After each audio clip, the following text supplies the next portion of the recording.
Oh, Hello. hi.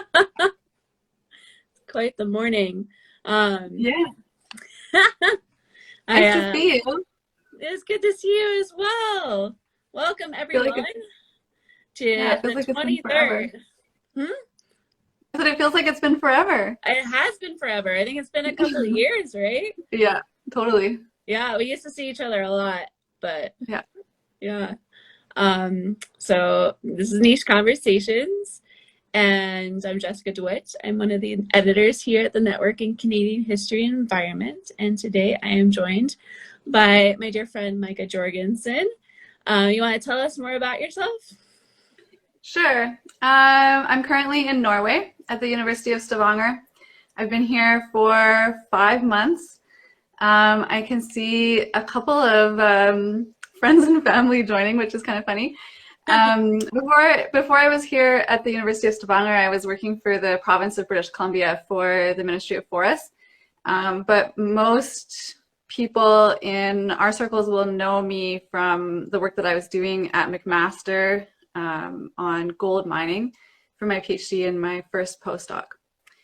But the current project here in Norway is about wildfire smoke, Mhm. and it's funded by a Mary Curie Individual Fellowship. So that's what I'm working on now. I'm a forestry and wildfire historian. Very cool. I love seeing your scenic adventures in Norway right now. A bit jealous here on the Saskatchewan plains, but Saskatchewan's beautiful too. it is, but I do miss like elevations. You know, I'm a child of the forest, so sometimes. But I mean, northern Saskatchewan is forested, and we forget about that. Like Yeah, that's right. not too far north from here. So, anyways, I invited you here today because recently you wrote a post for us called "Smoke Seasons: Tracing Transient Smoke Across Northern Borders," and this was part of our Northern Borders and Boundaries series. And so I thought we'd chat about that today. And firstly, as you mentioned, most people know you as from mining history, and your dissertation was about the Porcupine Gold Rush, I believe. And I just wanted to maybe you could trace your own journey into this topic, how what brought you to smoke history. Yeah, so it's actually, I think, less of a significant departure than it seems to go from gold mining to forest fire. The dissertation had a whole chapter on the Porcupine Fire of 1911, and I really struggled to keep that chapter to be the size that it was because I really wanted to expand on it. It was like such an interesting topic.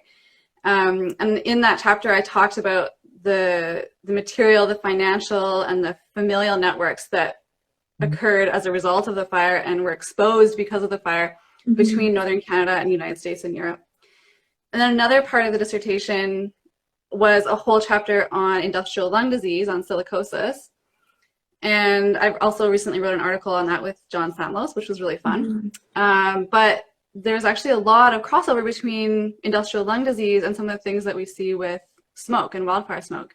It's ephemeral, it's really difficult to trace, it's kind of a slow violence, and it impacts largely this migrant seasonal workforce. Mm-hmm.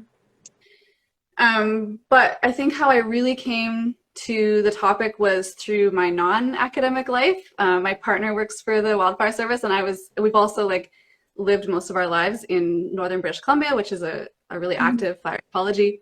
And so I was thinking about fire a lot. It was often on my mind, and I was often worrying about him and worrying about my community when we had these major fires. And so Mm-hmm. I started writing grant proposals based on that interest in forest fire, including the one for the postdoc that I'm currently on. And then 2018 was a really, really bad fire year. And I think that it was on everybody's minds. And I think that that was sort of part of the success of the application that I submitted that year. And then, of course, I left academia and I started working for the Ministry of Forests, which brought me even closer to some of these issues.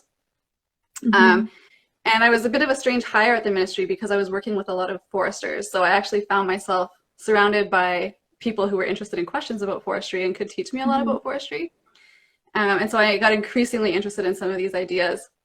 And then the pandemic hit, and I started to think a lot about how governments respond to environmental disasters and or how they fail to respond, especially when we're talking about slow violence like smoke. and how that impacts Indigenous communities and natural resource communities like the one that I call home. Yeah. Cool. Yeah, sometimes topics seem super disparate to other people, but like there's so many topics like related to parks and stuff that people don't connect. And part of what I love about environmental history is making those connections. Yeah. And I really like you pointing that out, and also pointing out how working in other sectors can be really beneficial for, broadening the way that we view things or experiences and whatnot. So your post features some sources that you're using to kind of put together some stories about this transient smoke. So I thought maybe we could talk about sources and exactly what you're looking at in the archives and elsewhere. Yeah, sure. So finding sources on wildfire smoke is really challenging. Mm-hmm. Um, and historians of urban smoke and urban pollution, who I'm citing a lot in my work, Mm-hmm. have talked a lot about how this is hard for them because it's really ephemeral. You never know when it's going to come or go. It really depends on specific conditions. And with forest fire smoke, that's even more true. And so, for example, I'm working on an article right now where there's a lot of confusion in the sources, in the archival sources, about whether the smoke that people are experiencing is from industry or from like slash burning in the mountains or from forest fire. And the fact is that it could kind of be any of those things. And so there's very much like a trouble with wildfire situation going on. Another challenge is that fire tends to take central stage in a lot of the archival sources. So there's only a few cases where it's actually smoke that's interesting to the people that are writing the records. So for example, in 1950, there was like a really big forest fire in northern Alberta and northern British Columbia, and it sent this big plume of smoke around the northern hemisphere. I talked about that in my NiCHE post. And so in that case, we have sort of these classic examples of archival sources like newspaper accounts and scientific papers and government records that specifically were talking about smoke. But most of the time, it's not that way. Most of the time, it's about, as it is so often in environmental history, it's about reading between the lines. So a newspaper article that's about a forest fire might also talk about smoke and how that's impacting people, but it might be like one line. Or a government report might talk about how they're using smoke to find fires or how smoke impedes their monitoring, but it's not really the focus. So it's about sifting through the fond on other subjects to find these kind of tiny nuggets and then piecing them together. But I have found that, and this is sort of new for me, one of the best sources for smoke history are these sensory sources. So smoke, like when you experience wildfire smoke, it's about seeing the big plume, it's about smelling the smell of wood smoke on the breeze.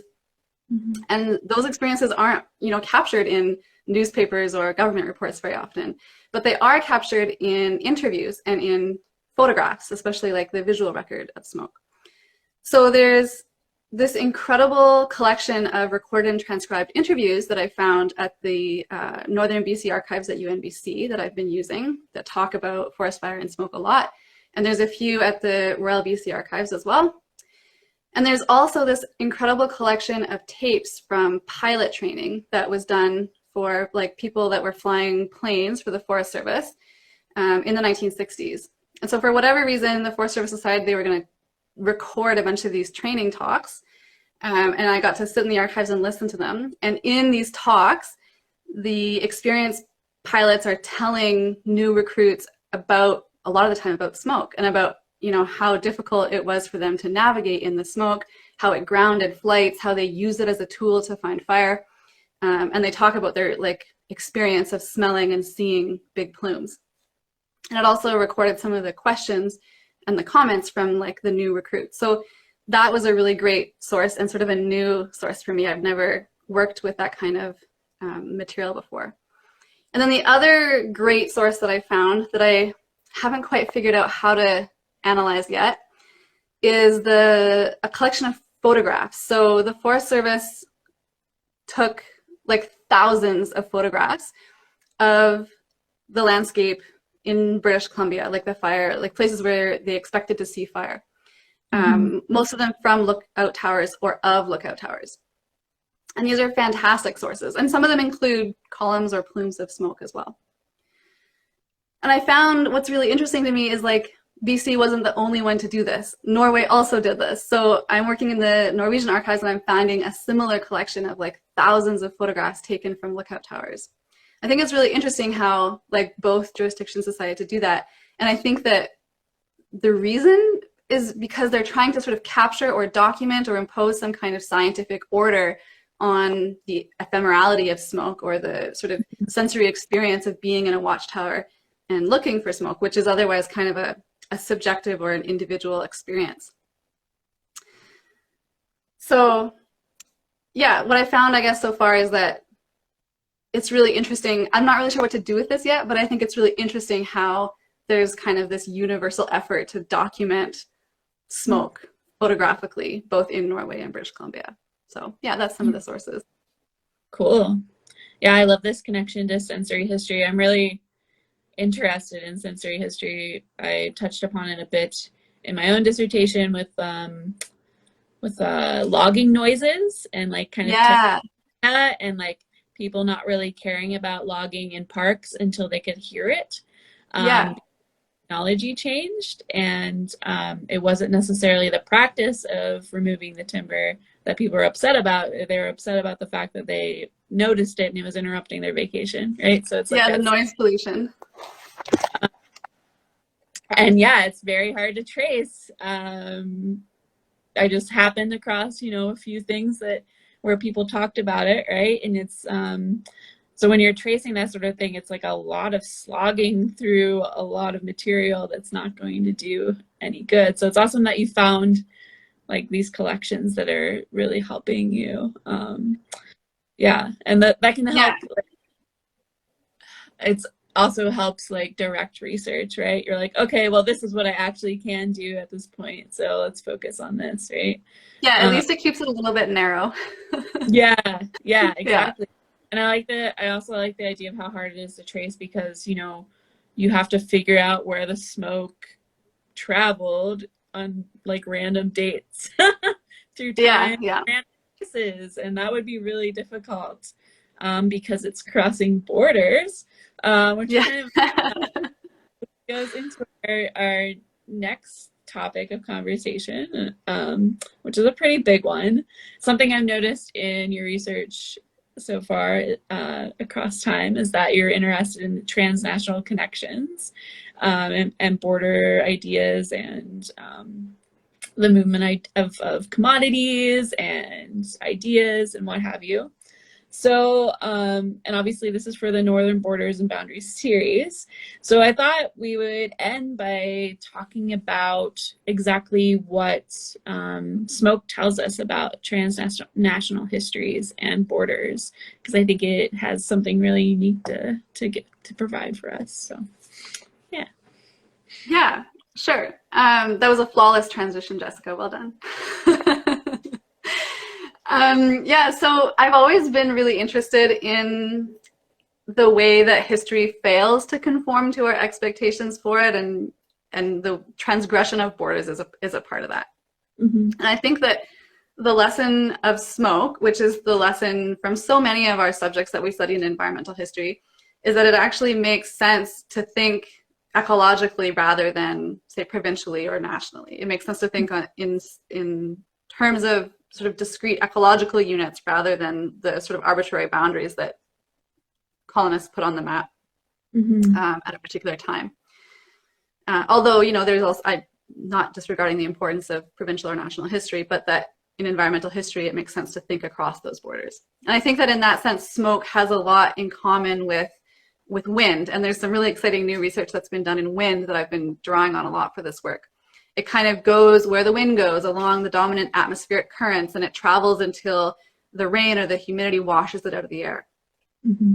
So one of the things that I noticed when I visited Norway for the first time in 2019 was how recognizable the landscape was here. So here in Stavanger, I was standing by the water one day and I was thinking, man, I could be in Nanaimo. and I wouldn't know the difference. It was so similar. It's the same moss, the same ferns, the same mix of pine and cedar and spruce.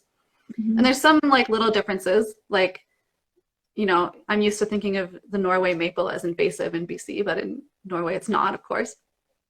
And I've come to realize too that the fire regimes are actually pretty different between Norway and British Columbia.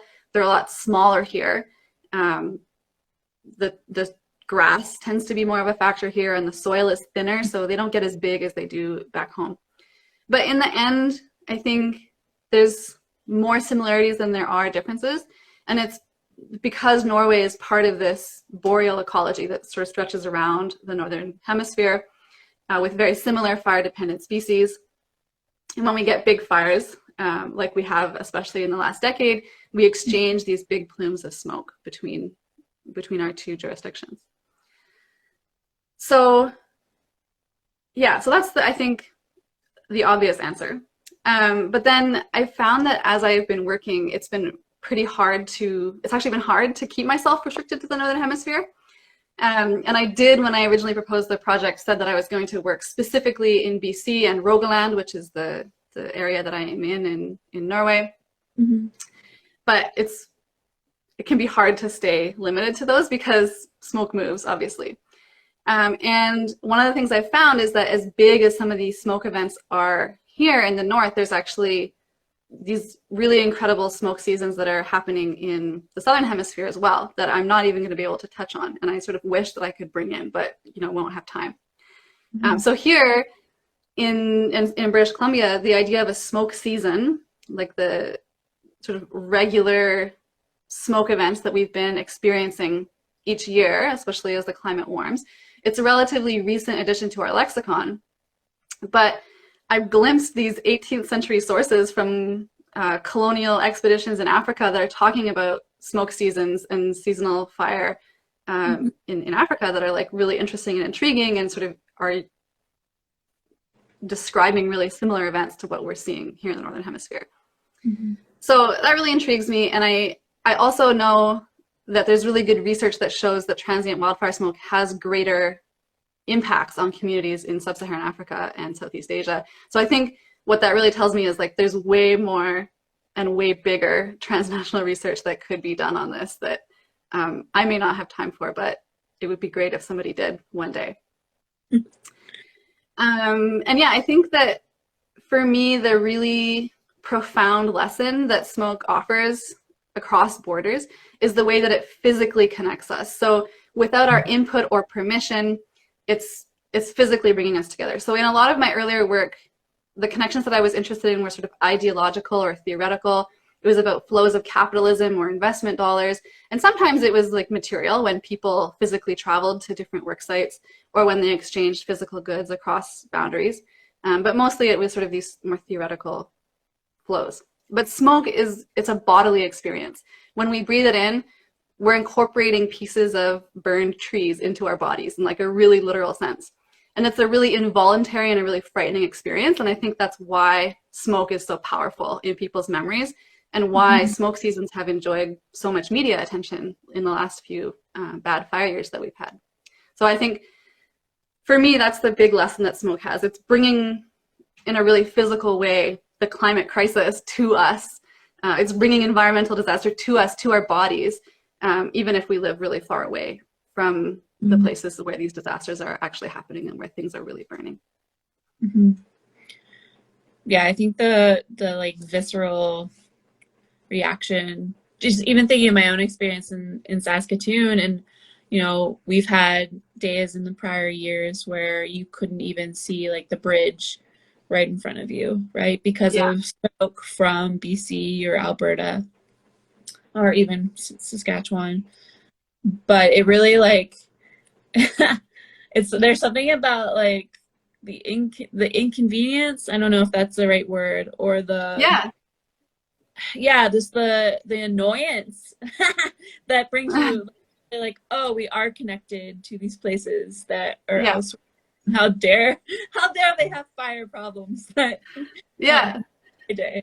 And I think it's really interesting that those are experiences that are historically rooted, right? So like we can look back and I see the exact same reaction that you Mhm. see people having now being expressed by Vancouverites in, 1930, 1940. They're annoyed by the fact that, the boreal forest has obscured their view of the fireworks, or that it's going to cancel the air show or whatever, right? So Mhm. yeah, I think that, I don't know, I haven't really figured out exactly what the role of this research is, um, given its connection to the current climate crisis. But I think for me, it brings a little bit of comfort to kind of know that a lot of these things, as extreme and different as our new experience is, under climate change, like, it is historically rooted, and there is historical precedent for a lot of these experiences that we're having that we can draw on, I think, to sort of figure out and make sense of the present. Mhm. Absolutely. Yeah, that's one of the things I love about history, is realizing that perhaps people haven't experienced the same thing, but they've experienced similar things. And, things have always been shit in some ways, and some things Yeah. really other ways. And it just kind of connecting us to that. Because when we're rooted in the moment, we can feel like, this is like never been felt before, never experienced before, and kind of like hyper focus on um, yeah, our own experience. But when we connect it to a longer duration, I personally find comfort in it. Yeah. I don't know if other people do, or if like that's just a historian thing. But Yeah, maybe it's it's just us. um, yeah, and I love the idea this year you pointing out how this has much broader transnational connections, and that sounds like a really fantastic project that an environmental historian should Yeah. upstart and then hire you. Yeah, I'm in. We'll call it Yeah, Stephen Pine. I think he'd love it. yes. I think that's a great idea. So that's my advertisement for that. And yeah, thank you for joining me today. This was super fun. Thanks for having me, Jessica. It was fun. Yeah, okay. Thanks, Micah. Talk soon. Talk soon.